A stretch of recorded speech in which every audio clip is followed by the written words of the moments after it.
Hello, hello. We want to talk to you about the Make It podcast. I'm your host, Chris Barkley.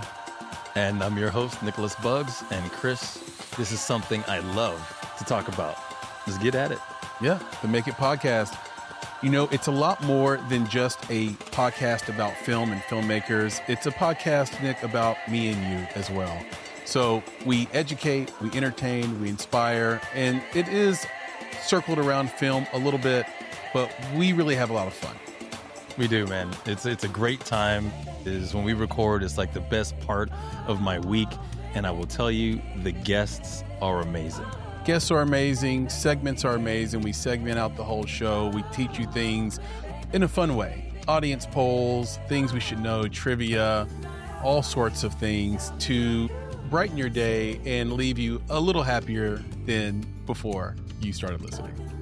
Yeah, for sure, man. Like you always say, we bat 1,000, not only with our guests, but just with having a good time doing what we do because we care. We care a lot about our audience. We care a lot about our guests. And we care a lot about this industry that we're in, the creative industry. That's right. It's already hard enough to make it as a creative. So give yourself a little advantage and listen to the Make It podcast. You can find us on YouTube or wherever you listen to podcasts. And once you're there, be sure to subscribe, rate, and review. Yeah, man, for sure. And as we always say, come to the Make It podcast where you can be better, be creative, be engaged. And thank you for listening, guys. You know, I recently told my husband, I think I'd want you to throw my ashes in Hawaii when I die. I wasn't thinking of cremation. This went dark really fast. Welcome to Story and Craft. Now, here's your host, Mark Preston. Well, welcome back. Another episode of Story and Craft. It's Mark, and we're back together. If this is your very first episode, thank you for joining us. Really appreciate you stopping by. Today, great conversation with the very talented actor Meaghan Rath. And if you've listened to this show for a while, going back, a big fan. My kids, when they were growing up, loved the show Hawaii Five-0. And Meaghan Rath was a big part of it. So it was cool to sit down with her. She's got a new show on AMC. It is called The Audacity. She stars alongside Rob Corddry, who we just talked to not too long ago. And also Billy Magnuson. And if you go back to episode number 8, it's a long time ago, we spoke to him back, I believe it was almost exactly 4 years ago. It was April 26th, 2022. Also, we talked about Hawaii Five-0 and her days there. And coincidentally, the episode right before Billy's, episode number 7, we spoke with Beulah Quale, who was, of course, was her co-star in Hawaii Five-0. And that episode's from April 19th, 2022. Gosh, has it really been 4 years? Holy cow. It was a great conversation. Really enjoyed chatting with Meaghan. She was a blast. I really enjoyed it. And I know you will as well.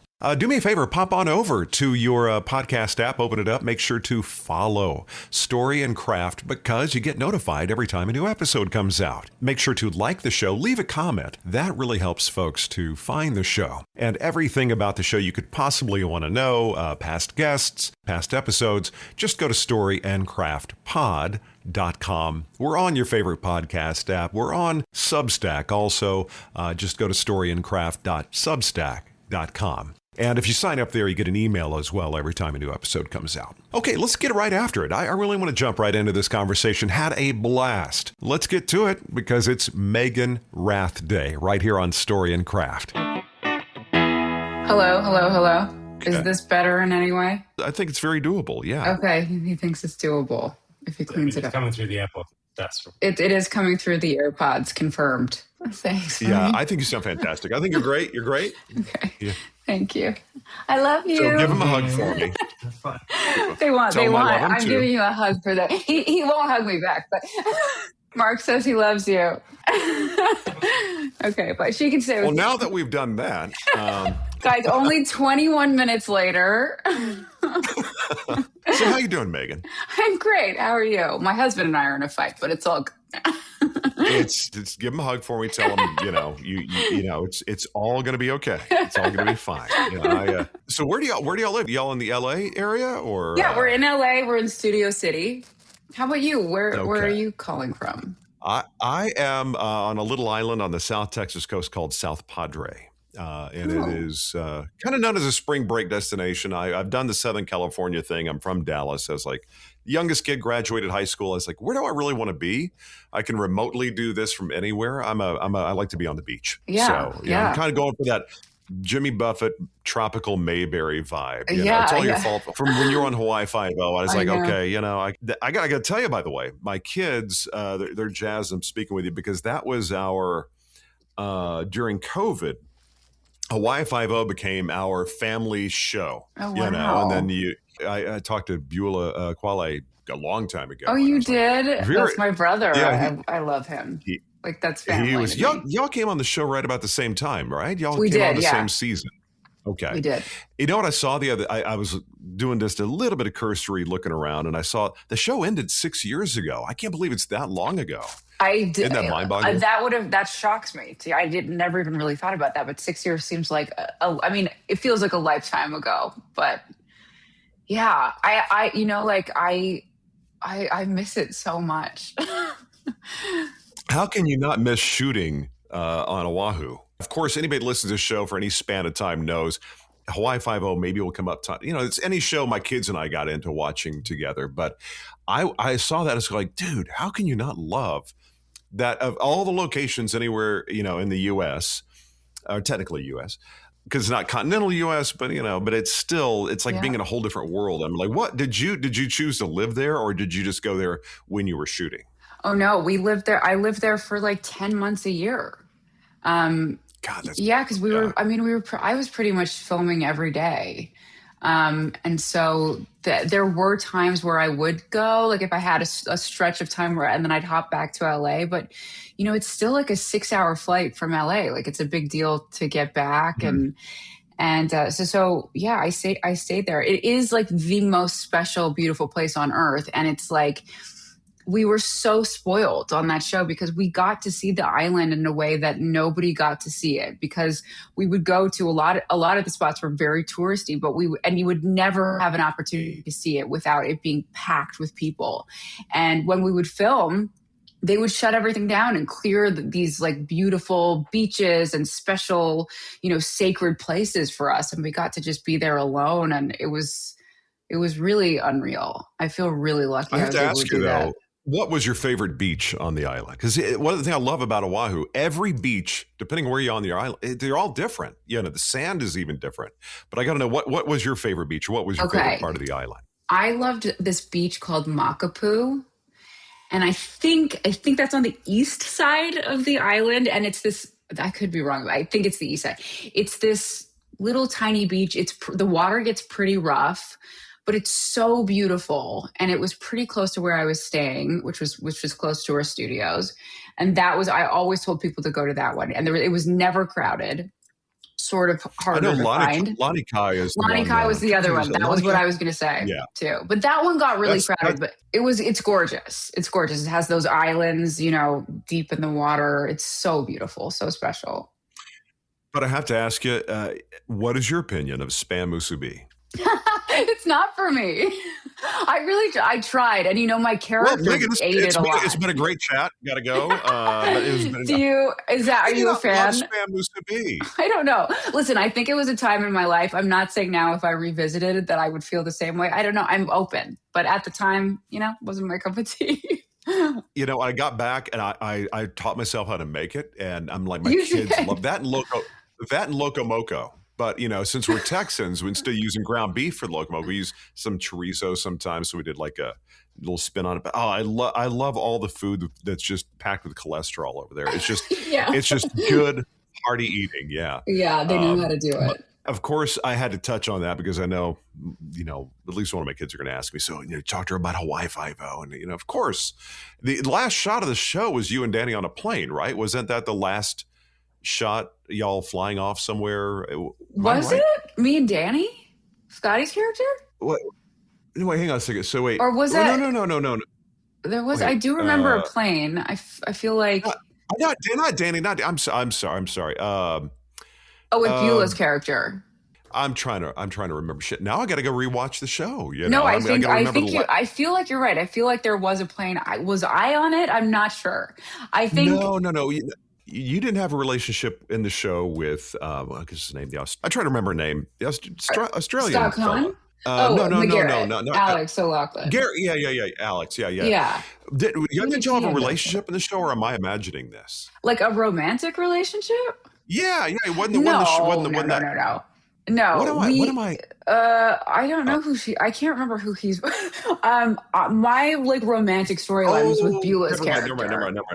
Never mind. Total brain fart. I'm sorry. Don't scratch that. I may even edit that out because that's embarrassing. I know. I'm going to get. Your totally kids are shaking their head at you right now. Yeah. No, exactly. Well, my daughter is over at a cafe studying. You know, she's right now, so she's not even here to hear my thank flub. God. But thank God. No, it was really. I'd tell you, it was a great show. I think as a procedural, it was just so spot on. You know, and it was just. I don't think there's probably been any better tourism effort, for Hawaii than that show. Yeah, I know. That and Lost. I think Lost was probably the other. Yeah. I was a massive fan of Lost, and we used a lot of the same locations, and a lot of our crew was the same. So I loved hearing about Well, I have to ask you, how did that come to you? How did that show? How did you do? Is it just an audition? Did somebody reach out and say, "Hey, we got this thing going on. Why do you want to do it?" Or I feel like I had been offered a guest star on it years before I actually did it, and I didn't end up doing it. And then I had just finished doing a show, and it came around again. I think I feel like I did have some relationship with Peter Lenkov, the creator, and where we wanted to work together. And then I ended up reading for this character, and I actually wasn't convinced that I was going to end up doing it because I couldn't really picture myself living in Hawaii. I'm just like, is that what I'm doing right now? I'm just going to move to Hawaii? That just seems like kind of impossible. And then as the process went on, it all of a sudden I was on a plane. It happened pretty quick, to be honest. And I remember the first day I was there staying, before they put me in a hotel before I found a place to live. And I remember going up the elevator, and the elevator was completely packed with tourists. And I had this moment of where am I? This is what I'm doing. And I sort of had a panic attack, but I got it together. And truly, I think it was mildly. It wasn't kind of like surreal a little bit when you're going to a vacation destination to work. I was like people were in the elevator with me with their floaties and stuff. And I was like, what? I was so confused. But I recently told my husband that I said, I think I want you to throw my ashes in Hawaii when I die. That's how much I love it. The funerals out there just kind of so cool the way they do that. I wasn't thinking of cremation. God, this went dark really fast. No, I wasn't really thinking of cremation. But it's just kind of beautiful what they do. There's it's I so talked beautiful. with. There's kind of I'm not a what do you call a woo-woo person, if you will, but there's kind of like a magical vibe about the place. I don't know. Oh my God, there really is. It's such a part of. It's a massive part of their culture. But before we started any season 2, they would have people come and bless the crew and bless the set, and it was just such a beautiful, element to have in the background of doing this show. You're from Canada originally, right? I am, yeah. So are you a cold weather or a warm weather person inherently? I would love to tell you that I'm a cold weather person, and living in LA, I really do miss the seasons. But I'll tell you, when I go back to the East Coast of Canada, where I'm from, I can't survive there anymore. You really get used to the heat quick living in LA. Yeah, I can't even open my eyes outside in the East Coast of Canada anymore. I'm like such a wimp. Where in Canada did you grow up? I grew up in Montreal. So Montreal is a very different place than the rest of Canada. It looks very different, and the feel is very different because of the politics and language there. But yeah, my parents still live there. It's a very special place to me. Did you come up in a creative family, or did your folks do something completely unrelated? They did something unrelated. My mom was a dentist for 40 years. My dad was a CFO of a company and a lawyer. They didn't know anything about the industry. I didn't know anything about it either. I didn't know a single person who was in it. I didn't know that this could be a career. So we were all sort of starting from scratch. But my mom is an artist, and so I do come from a creative background. She's a painter and a prolific knitter. She's a maker of things. So it's in my blood. So is your family French, like the whole French Canadian thing? Are they French descent, or did you? Because I know Canada's kind of cool because, I lived in New Orleans for like 20 years, and I know there was a exodus down to New Orleans at some point in time from some folks in Canada. But I'm kind of curious, like, is that part of your lineage? It's not. My dad's family for generations have lived in Montreal, but originally they were from Austria, but I think at that time it was part of Romania, and they're Jewish, but have roots in Canada. My mom's family's from Goa, which is in the south of India, and she immigrated to Montreal, the oldest of 5, when she was 13. So my parents are Anglophone, which is, there's most of Quebec is French Canadian, but there's a big population of English-speaking people. Well, I'm glad to know you're half part of my tribe. That makes me happy. Not the Indian part, but the Which part? Jewish part. But okay, yeah. Clarifying there. But the food in your house must have been amazing. Was your father observant? Did he like do the whole like Passover thing and all that? I think Passover with a little injection of Indian into it has got to be like pretty awesome. Yeah, it was great. We celebrated both. My mom's family's Catholic, so we celebrated, all the Catholic holidays and the Jewish holidays. But my dad loves to cook and learned from my mom's mother how to make Indian food. So my dad is actually like the Indian chef in the house. Yeah, and still makes it to this day. Comes and visits, and like I always, he makes me this special curry that I grew up eating, and now my kids are eating it. And it's, like for him, a lot of cooking is tied to emotions and like remembering people. So it's special. What a wonderful thing that is. That's when I cook something, especially if you got the recipe from someone who's no longer with you, it's a connection, a tether to your past, but oh yeah, Indian, it's so challenging though. It's so specific. I mean, I love 2 things: saag paneer and aloo gobi. That's the 2 things. And the bread, I go full. The naan, I go crazy on that, but I can't find it. Yeah. There's no good where I live right now. You got to drive at least an hour to get into. It's like the Texas Valley. It's there. You got it, but yeah. But it's so disappointing when you get it and it's not that great. That feeling. It's like very disappointing. It's just passable. It's like now you want it even more.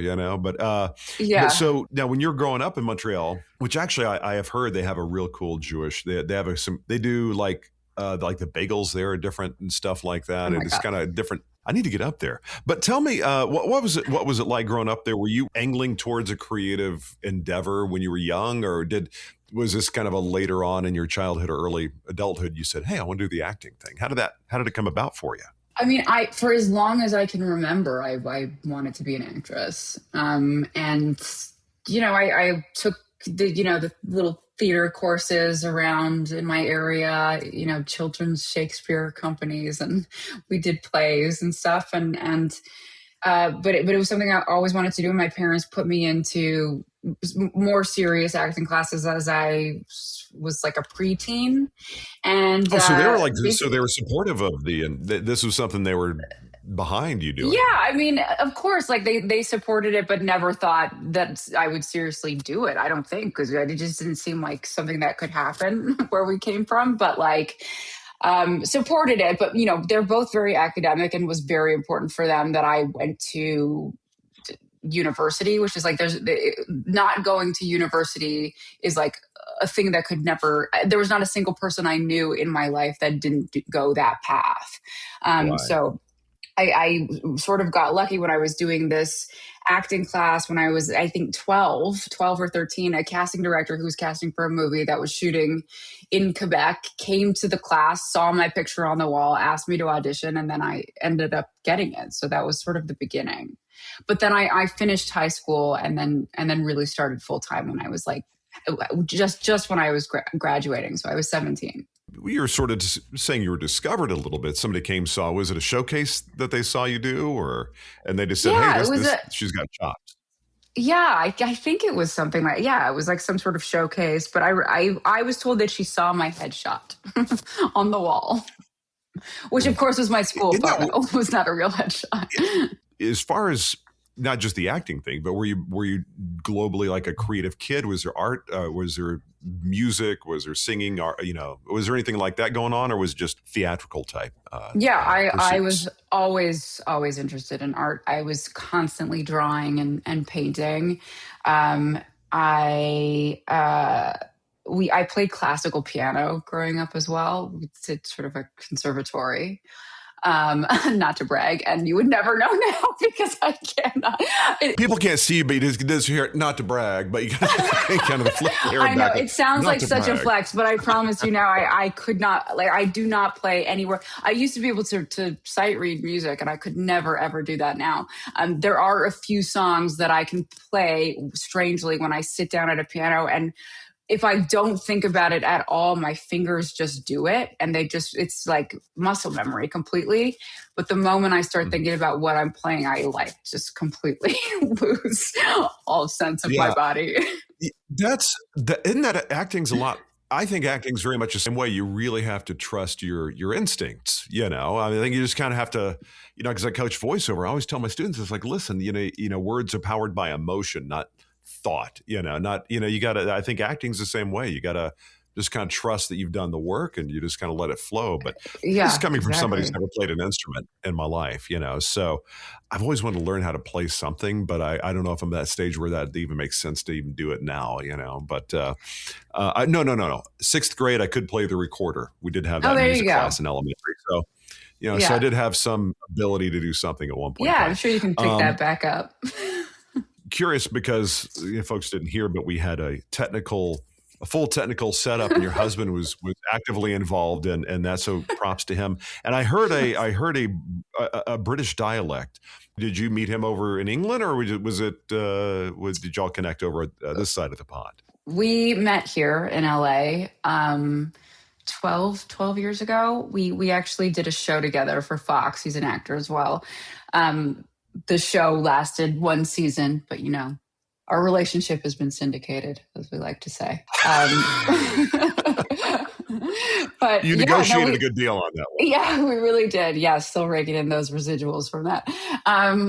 We met on the show. I was cast on this comedy, and we could not find the male lead of it. I read with so many guys, nobody really felt right. And then at one of the network screen tests, Jack came in, and within, 30 seconds of us reading together, it was very obvious that it was him.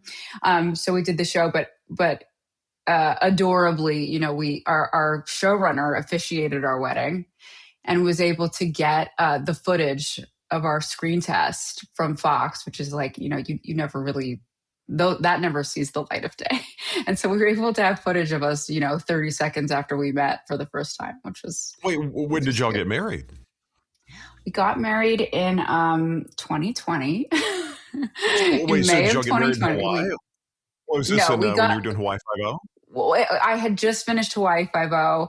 And of course, the wedding was canceled because of COVID. And we ended up eloping in our treehouse. So we sort of kept that original date of our wedding. This is getting more and more interesting. Okay, so you had a treehouse. We had a treehouse.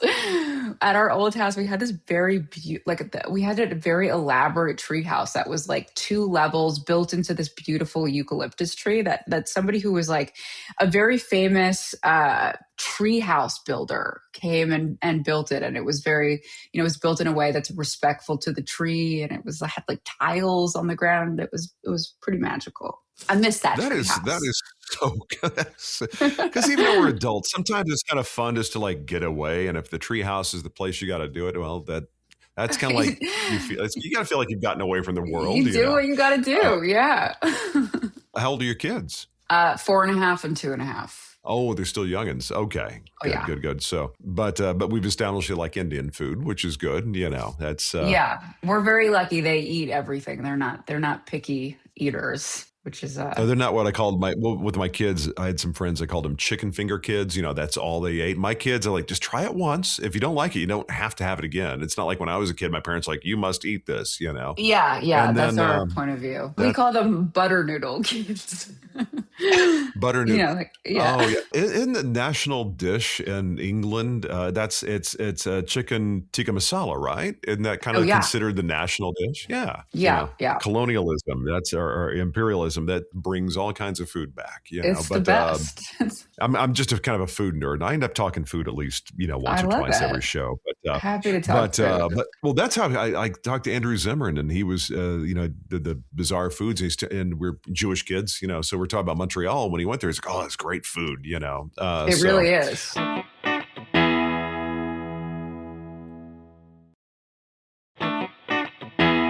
The Audacity, I'm looking at the cast of this show, and it looks like the most fun cast. How did that come to you? Was that like an audition, or was that somebody's like, hey, let's go grab Meaghan, she's perfect for this thing? That was an audition.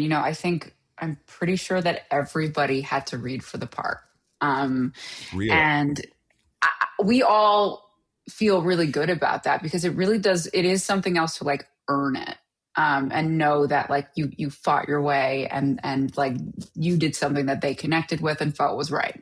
But yeah, I was sent the script, and I almost passed on the audition because I was like, this is a role I've never done before. There are lots of women who are very capable of doing this. I don't know that I'm that person. And it was sort of a big swing for me to do the audition, and I was scared to fail and almost passed. But I was like, there's no way I'm going to get this. But, decided to just work really hard on it. And somehow I got it. I can't believe it. I did a tape for it, and then had a meeting with Jonathan Glatzer and Billy. And I read with Billy Magnuson, who is the lead. Oh, he's such a cool kid. Yeah, I had a chance to chat with him. He's just, he's funny. It's good because he's so unattractive, and that's the thing about Billy Magnuson. He's rough to look at, Plus, thank God for his personality. I know. He's but no, speaking with him, he was playing back when he played a Nazi officer. Then he was in James Bond. I'm like, there's one thing about this cast. Zach Galifianakis, looking at the cast, going, everybody there is just so spot on great when it comes to comedy, but they've been able to just nail in a very special way a lot of dramatic stuff. I'm looking forward to the show just because I'm like, how does everybody just kind of mesh together? Is it? Do you know offhand how many episodes of the show are there? Yeah, we did 8. We did 8 episodes. Eight. Yeah. It's really. I find that one of the most interesting elements of it, the fact that everybody's a comedy actor, and it's a drama, and there's just naturally this levity and, it's something different cast. Like, I'm thinking of Zach Galifianakis doing this role. He's like such an incredible dramatic actor, and it's wild to see him in this kind of part. Rob Corddry, like people for doing very funny things are, Rob is, everybody's playing it as a drama. And it was funny actually seeing the episodes and realizing, oh, wow, that's a lot funnier than I thought it would be. Or like, I didn't think this scene was going to be funny at all. And somehow it's hilarious. Like I was telling Rob, I was like, listen, the things he does, he can be like, think Hot Tub Time Machine. He can be the ridiculous guy. He can be playing these he just nails it. But, and there are some films, like there's one he was in called The Donor Party with Malin Ackerman. I don't know if you ever saw that. Basically, her goal was to be impregnated. That's the best way to put it. And it's all this absurdity going on, but he's the level-headed straight guy, and amongst all this craziness. I'm like, so it was kind of a flip, but I just adore him. He's wonderful. But I want to know more about what you did as far as your without giving too much away. What's this kind of the background, or who is your character, and how do you plug into the show, or the cast rather? Yeah, so I play Anushka Bhattachera-Phister, a really strong hyphenated name, as we all love on the show. And she's the chief ethicist at what we're calling Cupertino. So you make your own conclusions about what that is. Right. And it's sort of an interesting title to have in the tech world, an ethicist in a world that is like extremely corrupt. But she's somebody who, she's full of these contradictions. It's so interesting because she's a person who, values loyalty, but she's having an affair with Duncan, who Billy plays. She is an ethicist, but she ultimately sides with money and self-interest. So that's something that is, all these characters are incredibly nuanced and layered, which is something that was so, exciting. That's all to Jonathan's credit. He's an incredible writer. I'm so excited to see it. And we were having a little Cupertino issue at the beginning of our we chat were. today. So it was I know. But, embarrassingly enough, I had no idea how to solve it. We're all good. No, where did you shoot the show? We shot it in Vancouver. And then we did a lot of I didn't go, but they did a lot of the exteriors in Silicon Valley, which we'll be doing again for season 2. The whole Silicon Valley thing is, I watched, I think I was watching Anthony Bourdain when he went to, I think it was San Francisco, and or wherever he was, they're talking about the whole tech bro thing and how that changed the culture. It changed real estate. It just changed everything. And it's just, you're getting different people who, back when I was in school in the 80s and early 90s, talk about the geeks and the nerds and all that kind of stuff. Well, they run the world now, so how does that, so that's, it's ripe for really interesting stories, and that's, Jonathan talks about this all the time. It's so strange because you have these people who are like socially incapable. They have infinite problems connecting to people, living in the present, seeing what's actually in front of them. And these are the people that are deciding how we live, how we, act on our phones, act in like relationships, act sexually with people. Like these are the people that are dictating it. These, men and women who are completely out of touch with actually how to do those things. It's finally called social media, but in watching, anybody's seen the movie The Social Network, you look, Mark Zuckerberg wasn't what you would call a very socially adept person, yet he's running this monolithic social thing, Yeah. But what is your view on social media? I was talking to somebody yesterday about that if it wasn't really tethered to what it is, business wise, we got to be plugged into social media. If it wasn't for that, I don't know if I'd mess with it, especially now. I kind of have I don't think anybody gets off of a long session on the socials and feels really great about themselves, which I think is kind of ironic, What is your feeling about that? And do you feel that there's, I'm just kind of throwing this as a random question. Do you think it's kind of changing a little bit where people are like, not as much. It's not as charming as it once was. I'm hearing that the younger generation, my friends who have slightly older kids than my own, obviously, but like they're really pushing back against social media. They want to be offline. They're not interested in it, which I think is really great. Obviously I see the infinite dangers of it. I'm completely addicted myself. I'm only on Instagram, but I don't know what to tell you. At the end of the day, I can't even see anymore because I've spent too much time staring at my phone. My daughter, my 20-year-old asked her, what, you've just been on the phone. What are you doing? Nothing. Well, you're doing something. What are you looking at? I don't know. Sometimes I'm looking at different, I can see people's cooking. That's kind of cool. Or maybe, okay, I have to admit, you ever see those fast forwarded 3D printing videos? Somebody's 3D printed something. That's kind of interesting. But that is interesting. No, you said you're addicted to Instagram, but I got to know, what are you looking at? What is your Instagram jam? What's the thing you're checking out? My algorithm changes. It goes there are moments where it's a lot of parenting videos, but then it's before and after plastic surgery videos and cats. It really, it's very vulnerable for somebody to see what your algorithm is, I think. But one thing that I learned on this show that I truly wasn't aware of, but learned through my character is really what scares me the most is the amount of data we're giving to these people and information about ourselves and how they're using that. They're basically stealing our information to sell it back to us, and it's so dark and so scary when you think about actually how much they know about us. Our fridge knows about us. Our TV knows about us. Our electric toothbrush knows about us. Our scale. All they have to hire is some really good psychologist, and you have all this seemingly bits and pieces of unrelated data. They could train an AI, which I'm sure they've already done this, to pull all of it together and figure you out. They know, 100%. predictively. I surf the internet very differently than I did before, and I would just press like accept all cookies, accept. What is a cookie? I don't even know.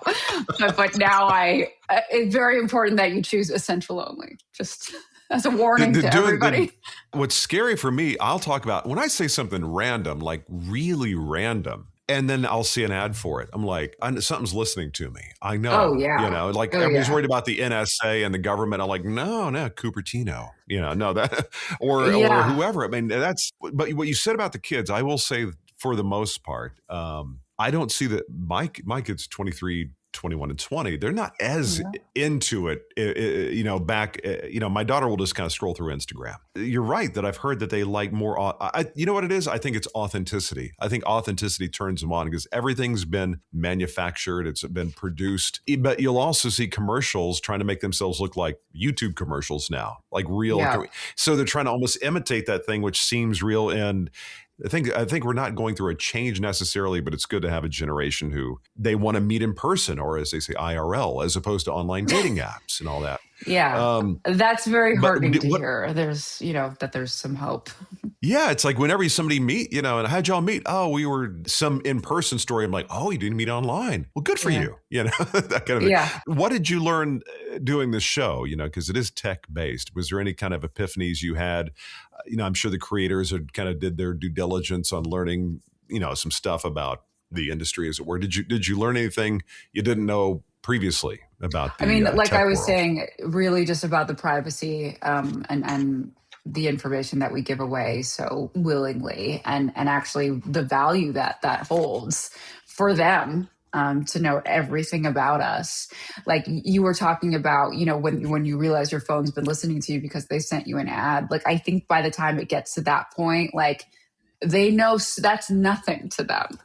Exactly. It's truly dark and terrifying what they know. And so it's, again, like it's definitely changed the way that I look at things online and what I choose to give. So many times it's like, I just want to see the site. I just press accept. I just want to see what's under there. It's like our attention span is so short now too. I have no patience. And even the way they design it, they make a big banner where you can't see beyond. It's like a fence. Like you can't see what's on the other. So you got to click. Yeah. So everything is so psychologically tweaked. But I real quick, I don't really like with the research, but I just accidentally saw something. Did you believe, or was your childhood home haunted? Was it? I don't know where I saw that. I was like, I don't even know how I saw that. I was like, well, I'm going to ask her about that. That seems. Yes, I do believe it was haunted. I do still think about this a lot. I know that there was a grave in the backyard. I was very young when we moved. There was a grave in the backyard. Wait, a grave in the backyard? Yes. Wow. And then while I lived there, I'm telling you, we must have moved out of that house when I was like 4 or 5. I was super young. Mm-hmm. And the only things that I remember about the house were that I would get these flashes of surreal, like just snippets of like, this is terrifying. A woman with long nails pulling a rope and the little strings on the rope coming up. Oh, did you talk about it with your parents? I talked about it with my therapist. I did. But I don't know what my parents didn't know what to make of it, But I do know that they believe me. But when we moved out of the house, I never had those flashes again. Well, that's just crazy, though. I mean, when you say somebody was buried, was it like legit, like headstone and everything, or you just knew somebody had been buried out there at some point? There was a headstone. Oh, so it's like a grave. Wow, that's got to be going and playing in the backyard, a whole different thing. That's why you like being up in the treehouse. I'm thinking now, is that legal? Can you just bury someone in the backyard? That's what I'm trying to process. I didn't know if it's like, okay, well, you can't really move the grave.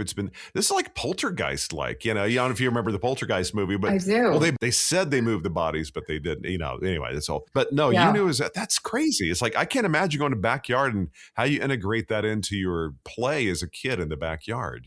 There's a headstone. That's something You're the first person I've ever met that can attest to that. Now, being from Texas, I know people have like ranches where they have a little burial area for the family, like way off somewhere, Yeah. But as far as the different genres of work you've done, is there something that you feel a stronger pull to? Because like Hawaii Five-0 is like really physical, like type of gig for you. Did you like that? Do you like the comedic thing? Is there anything that pulls you a little bit more than the other? I've always loved to switch it up. And I feel really lucky that I've had that opportunity to go, one show I'm doing a drama and then I'm doing comedy and then I sort of get the itch for drama again. And I love being able to change in that way. And I feel very lucky that people see me in both ways.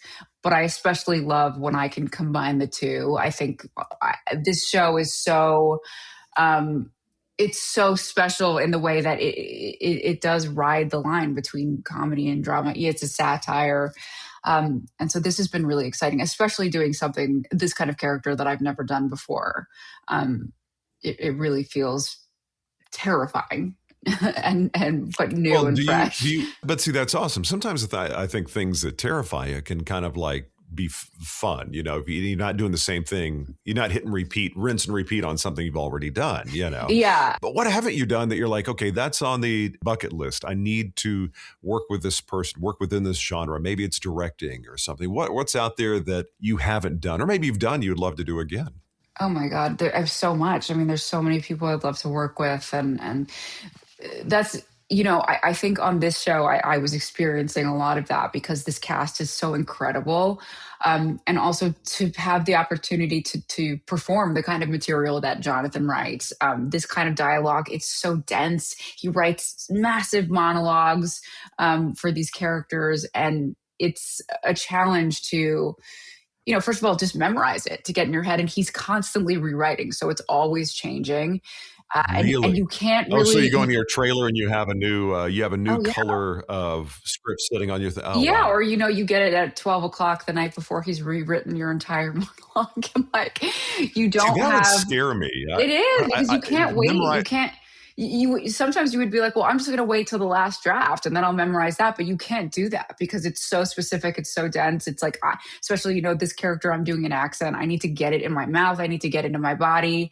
And so you just kind of have to start working on it the moment you get it and just know that like it's going to change. But if you can absorb what the message is, it makes it easier to you're doing an accent. What now you have to tell me what accent you're doing. What's your nationality in the show? Yeah, Anushka is British Indian, so I'm doing an English accent. Oh, okay. Yeah. So did the husband make fun of your dialect? Did he give you a hard time about it, or? No, he didn't. He didn't make fun of it, but I feel very lucky that I was able to have him on hand too. I worked with a dialect coach, but while we were shooting, I had him on the phone, especially with the rewrites, being like, "How does this sound? Is this how do you say? How would you say this?" But my husband's also been in America for, over 20 years at this point, so his accents changed quite a bit, and so when I was auditioning during the process, I sort of based the accent on his sisters who, really? One of his sisters still lives in the UK, went to Oxford, which is where my character went. So it was exactly the right sound. So mostly my accent is modeled on her, but it is, it was easy to slip into it because I have been making fun of my husband for 12 years. So it was easy to be like, I can crazy. Do this. Like Alex McLaughlin, like the Australians, they can nail the American dialect easily. But they have the hardest dialect there's a rhythm to the Australian and New Zealand kind of a thing, and but I could never do that dialect. I think British is way easier than Australian. Plus, Australians agree. It's also so hard. Plus, they all have nicknames, and they like to shorten things up to the. I don't know if Buell Qualley did that, but they like to shorten things up. Buell's accent, it's so great. I love it. I cannot imitate it. I mean, he'll be like, "Hey, Meeks. That's like what he always said. Yeah. Like it's so charming. I could never do it though. Yeah, here on the island, I have a friend who's from Australia, and he, instead of coming over for a barbecue, they call it a sausage sizzle. You know, they have just different ways of saying stuff down there, and I was always quite enamored with it. You know.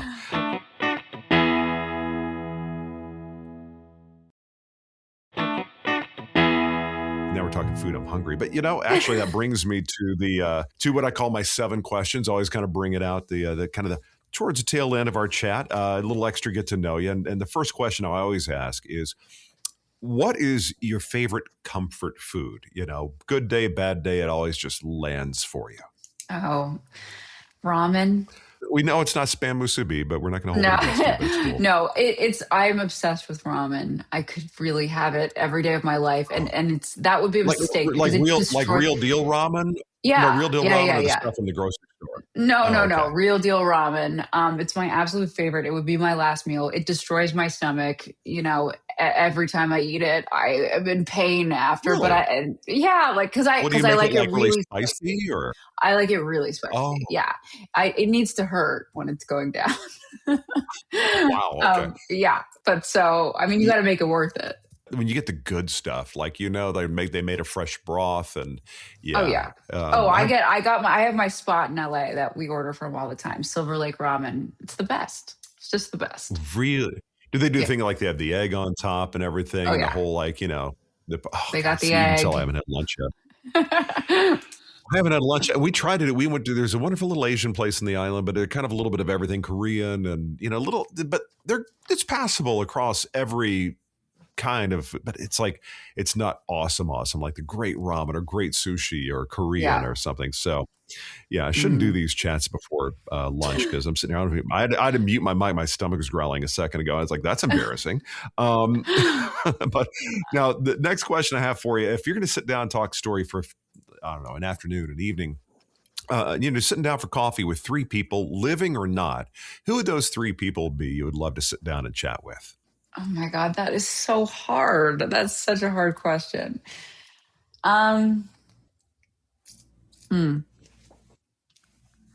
You know, now he's at the top of mind right now, but Beulah Koale, I haven't seen him in years. That is my, you know, he's a brother to me. We can talk and laugh for hours, and I miss him so much. I would love to sit down and talk to him. He's such a cool dude. And folks listening, go back, check out the episode. He's a sweetheart of a guy, and run it straight, I think, was a phrase I got from him. Run it straight. That's his catchphrase. Yeah. Love a man with a catchphrase. Yeah, he would be up there. Oh my God. I mean, this is so hard to say. I'm going living or dead. That just seems like I'm not really drawing from what I could be, but I'm thinking now of like my old friends.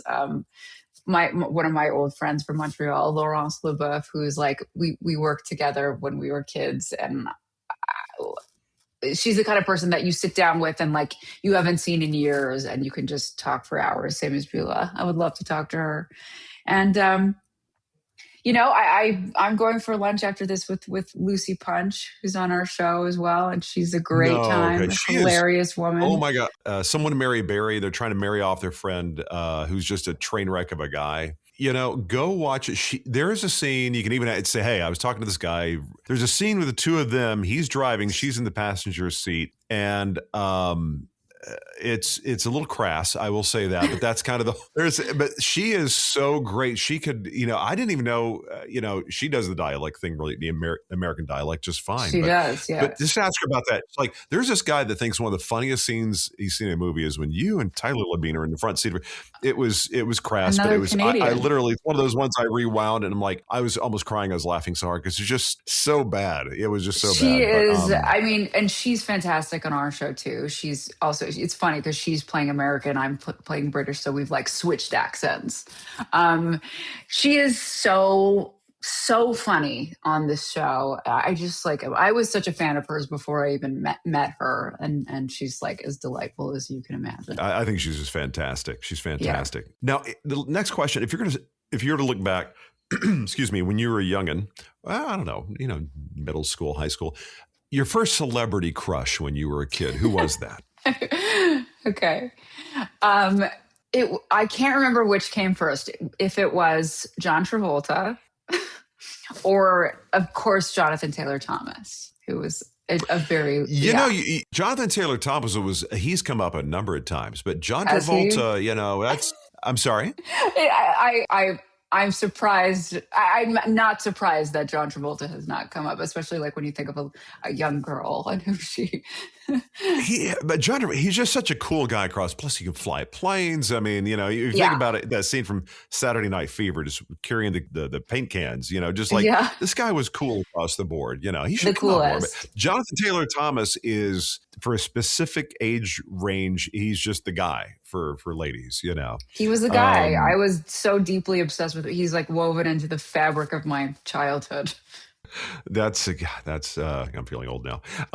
So the next question I got for you, if you're going to live on an exotic island, somewhere you really want to be, it's really beautiful, it's awesome, but there's no streaming. So you're going to be there for a full year and you're only allowed to bring one DVD if you want to watch a movie kind of over and over again. And the same thing with a CD. I'll even say a box set. What would that CD or box set be, and what would that DVD be that would be your only source of digital entertainment, we'll call it that, while you're on the island? Okay, this is a great question. CD, wow, that's tough. Music is tough. I think for a box set, I mean, can it be television as well? You know what? I think that's a good one. You can do a box set, like you could do like a series. Absolutely. Yeah, absolutely. I think for a series, it would be The Comeback, Lisa Kudrow. I watch that series once a year and have since it's come out. I love her. I'm so happy there's a new season out right now. For movies, it's funny. I would do this growing up. I would choose a movie over, the summer, and I would watch the same movie every single day. I'm curious. So when you were young, like what were one or two of those movies that were just like your jam? Yeah, one of them was American Beauty. That was a big one. I watched that every single day. I actually recently rewatched it on a plane, and I was like, still sort of rattled by it. Watching it like when you're young, and watching it as an adult, it's great when you watch things and you see it through a different angle on the prism. You know what I mean? It's like, well, that's not really healthy. Yeah, I know. Also watching that as a child too. Another one was 500 Days of Summer. That was a big one for me. Yeah, watched that constantly. I watched Bring It On a lot, which I have to say does not hold up. It's definitely some of them don't. But one, I talked to somebody about this yesterday. Every time I watch it, I just got to finish watching it. Like if it just happens to be on, I got to. It is Lost in Translation. Oh, that's such a great one too. That's one you just watch over and over. Like the Kill Bill series of movies, I would watch that over and over. I'd bring that. What would the music be for you? Like where are you at on music? Okay. Yeah, I mean, my taste is very eclectic. I constantly have like playlists going, which is, obviously a mix of everything. If I couldn't bring one of my playlists, maybe. Well, that's a really good point. Playlists are kind of like where we're at now. And that's kind of fun though. We can do it's our mixtape, Yeah. I mean, that's, I like when I care about someone, I will make them a mixtape. I will make them a playlist. And I feel like it's so personal. It's like giving a part of yourself. And very It's vulnerable. saying this is how I see, this is plus is, because you're saying this is how I see you and this is how I want you to see me. Exactly. This is what I want you to see about me. Yeah. So I'll tell you what, we'll do this. Maybe I can refine this and say, what are a few of the songs on that mixtape, that island mixtape you've got? Ooh. Okay, let me look at let me look at one of my playlists right now. Yes, of course they changed so much. There's this band called Broncho, which I had never heard of until recently, which I really, really am into, and now are on every playlist that I make. I think a classic, and do you know that I make playlists for every part that I do? So every show that I'm on, I always have one of those. You know what I love? I love a band called Shannon and the Clams. That's on every playlist that I make. Dr. Dog is like a very, a huge band that I listened to growing up for me and my brother. Very special for the two of us. Dr. Dog? Dr. Dog. I'm so happy. I was talking to somebody yesterday, and they're giving me bands I've never heard of. I love this because it gives me. I think it's a wonderful insight. I talked to Jordan Bridges, Bo Bridges' son, great actor. He, his whole thing is he loves making playlists. And that's one of the things you reminded me. I wanted to do with my guests is like I want to get a playlist and post that with your info. Like this is one of the playlists. What great insight. I also you should do that because I also love like when they used to do this on Apple Music, like they would have like a celebrity playlist, and I always found that so interesting because I would learn about music that way, but also I'm so curious about like the people that I admire, look up to, whose work I love. I love to know what they're listening to because I do feel it's very revealing. You know what? I would love to do that because when I listen to a place like that's tremendous insight It opens up your eyes to something different. Like the bands you just mentioned, never heard of. I'm like, that first thing I'm going to do when I go pick up my daughter, I'm going to load up Spotify and I'm going to load those songs. I love that. That awesome. Makes me so happy. Well, that's awesome.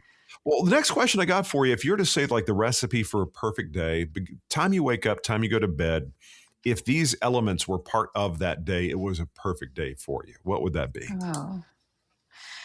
Okay. Well, I love a sunny day. I mean, in Los Angeles, we have a lot of those, but I know by comparison. If you can tell, we have a big one today. It's like the beach is right there, and we've got this. I'm getting blasted by sun. Oh, it's wonderful. I love that. I think it makes me think of the days that I would have off in Hawaii. Walking on the beach. There's something that the ocean does to me when I go in it. I really do feel like it's a reset for my body. It's like I know a lot of people feel that way. I love the ocean. If I can float in salt water, I feel so good. There's something really spiritual about that. It's element. I think that, and it's elemental. It's where we came from, if you think about it. So the elements are all there. So it's kind of like it's all the stuff going on in life. It just kind of puts pause for a moment and just kind of lets you be there. It really does quiet everything. And I would do that so often while I was filming there. I would just go. That would be the first thing that I did every time I got back to the island. I would go in the ocean. So definitely that's an element that has to be present. I think a foot massage is like, there's no greater feeling on earth, I think, or a head massage. Huge fan of that.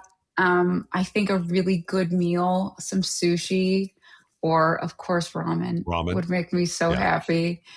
And then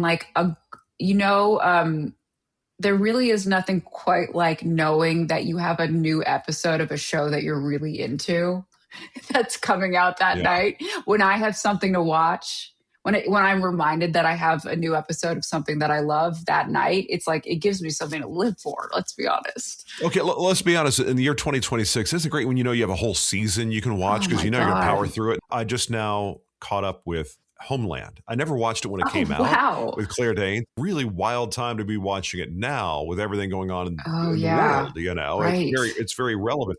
But Mandy Patinkin's just so great, and Claire Danes. Great. I don't know.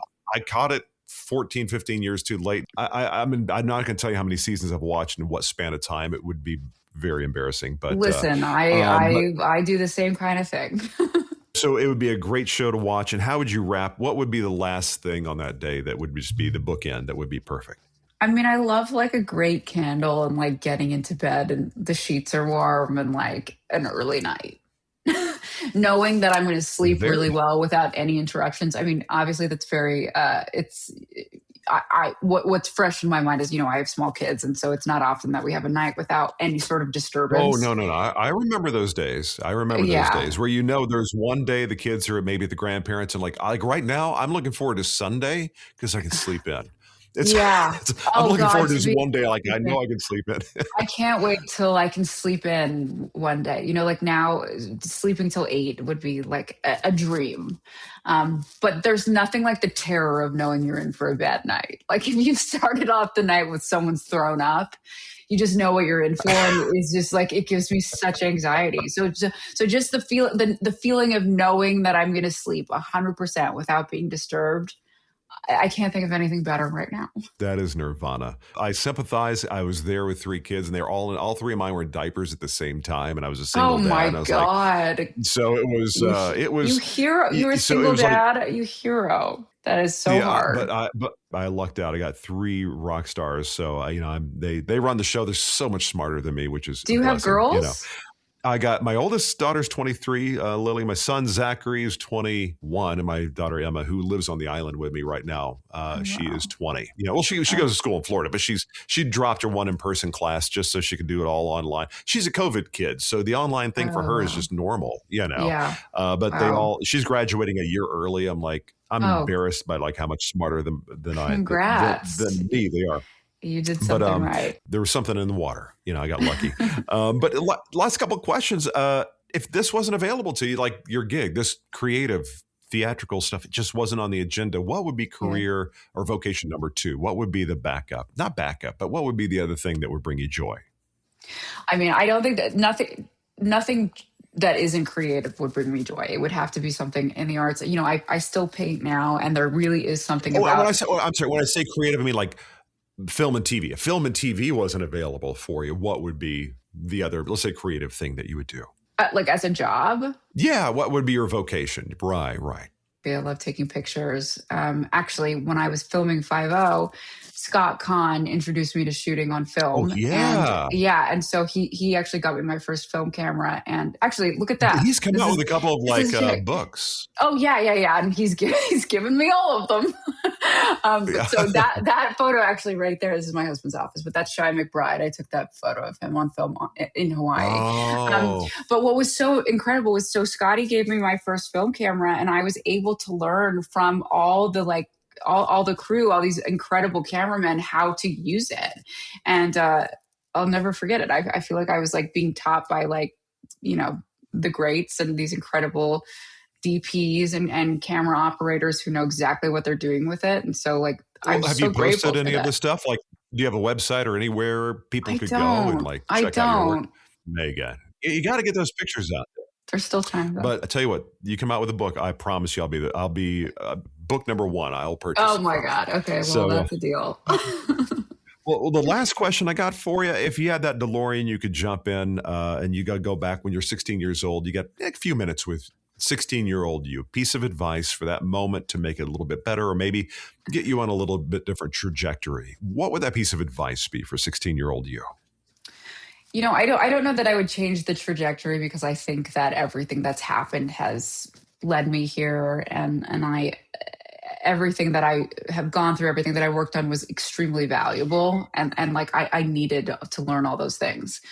But I would say, when I was 16, I didn't know who I was.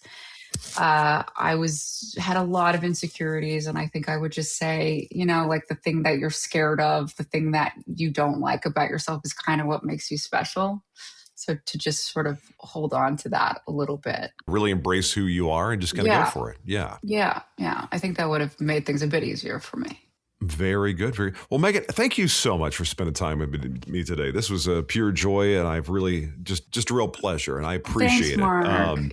Yeah, you're so great. Well, thank you so much. I've enjoyed it, and I'm glad. It's always fun when I can scratch that Hawaii 5-0 itch. I'd love to talk to Scott Kahn at some point in time. Real interesting guy. But you and Beulah, y'all are dynamic duos. So this has been y'all have given me kind of a bookend, if you will, of the Hawaii 5-0 experience. Listen, I'm always happy to talk about it. I love it. I love that show. I was going to say, I was going to think about you next time I make spam musubi for the kids, but that's not going to happen. Did you at least like Loco Moco? Well, I don't even remember what that is. Tell me what that is again. Oh, it's just, rice, and they put a hamburger steak on top, gravy, and yeah.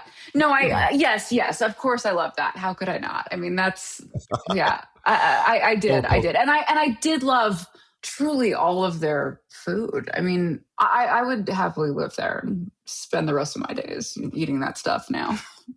Well, I appreciate you spending some time with me. Go enjoy a good bowl of ramen over the weekend, or something, and tell your husband, give him a hug. I will. Tell him thank you for being our technical engineer. I appreciate it greatly. But have a wonderful weekend, Meaghan, and hopefully we'll catch up down the line. Yeah, sounds good.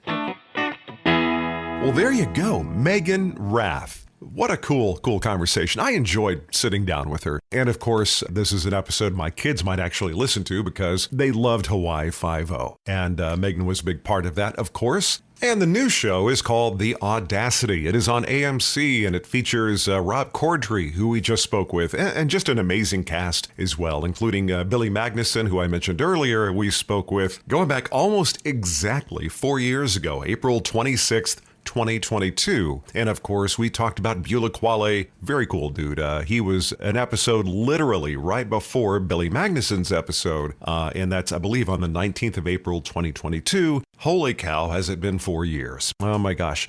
Time flies. Now, do me a favor. Don't forget to pull up your podcast app. We're on all the podcast apps. Make sure to like it. Make sure to follow. Leave a comment. You get notified when a new episode comes out. You help folks to find the show, and doggone it, I appreciate that greatly. Everything about the show you can check out storyandcraftpod.com. Past guests, past episodes, it's all right there. And again, on all your podcast apps as well as Substack, you can check out storyandcraft.substack.com. And do that, and you get an email every time a new episode comes out. Okay, so I'm going to jump on out of here. I want you to have an amazing day. As I always say, thank you very much. It does mean a lot to me that you make what I got going on here part of what you've got going on. Great episodes to come. Join me here shortly.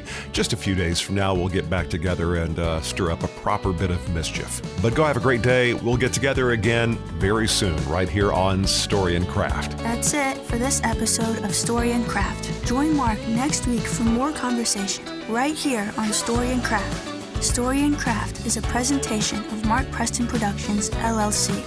Executive producer is Mark Preston. Associate producer is Zachary Holden. Please rate and review Story and Craft on Apple Podcasts. Don't forget to subscribe to the show on Apple Podcasts, Spotify, or your favorite podcast app. You can subscribe to show updates and stay in the know. Just head to storyandcraftpod.com and sign up for the newsletter. I'm Emma Dillon.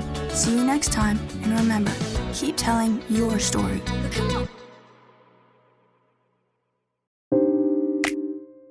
Did you know that Cary Grant would send a bill to house guests that overstayed their welcome? Did you know that Flo Ziegfeld used to wash Billy Burke's hair with expensive champagne? Or that Jean Harlow was only 26 years old when she died? How about Frank Sinatra being banned from Marilyn Monroe's funeral? Stars of the Golden Age is a podcast that dives deep into the lives of your favorite old Hollywood stars, where you can learn interesting things like this and so much more. My name is Erin Carlson, and each week I will take you on a journey through another life of one of Hollywood's greats. I focus on the stars' early lives and subsequent lives behind the scenes. Learn about Vivian Leigh, Humphrey Bogart, Grace Kelly, Jane Mansfield, James Dean, Katharine Hepburn, Olivia de Havilland, the wild, wild life of Errol Flynn, and so many more. Together, we can learn about these stars, what made them tick, and how events in their early lives affected them as adults. Find Stars of the Golden Age on Apple Podcasts, Spotify, or wherever you listen to your podcasts.